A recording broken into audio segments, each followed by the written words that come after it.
I have been thinking a lot about what I want our home to look like and the atmosphere that I want to build in our home.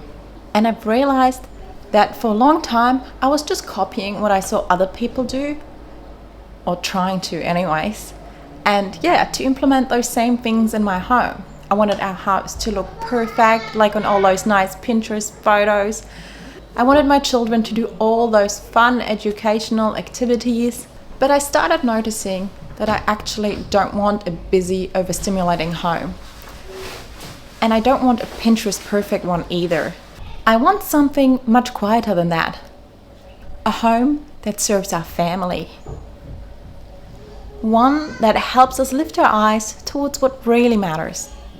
And I think that a lot of that has more to do with our attitude than with the setup that we have in the house, the activities we do, the decorations we have.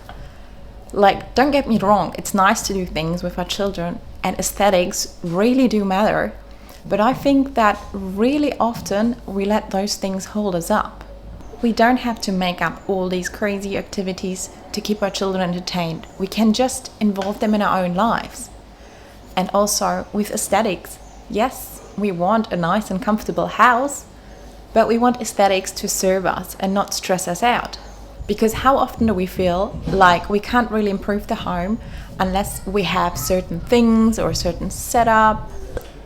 But that's not actually true. I think that working on our attitudes will have such a bigger impact on the atmosphere of a home. To be able to cheerfully respond to whatever life throws at us in any moment of the day, in any season of life. That shapes our homes so much more than having everything perfectly set up and doing all the great activities. And another thing that I was thinking about a lot was perfection. We always think like, if we can't be perfect at something, why bother? Or we get overwhelmed because we can't achieve perfection. That's something that I struggle with a lot. But I've noticed that it's really often more about the direction we're walking in rather than reaching perfection.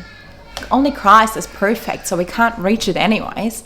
But making sure that we're always on the right track, going towards what really matters to us, one step at a time, rather than doing it perfectly from the start. And that way, at least getting a step closer to perfection and to what matters to us. And I find that a lot of it just comes down to making space. Making space for relationships in those lives that we have that are just very busy. Relationship with God, relationship with our spouse, with our children, with nature. Making space for all these things that actually really matter. And I think that that's the direction that I want to be moving in. Not perfectly, but in a simple way, one step at a time, walking in the right direction.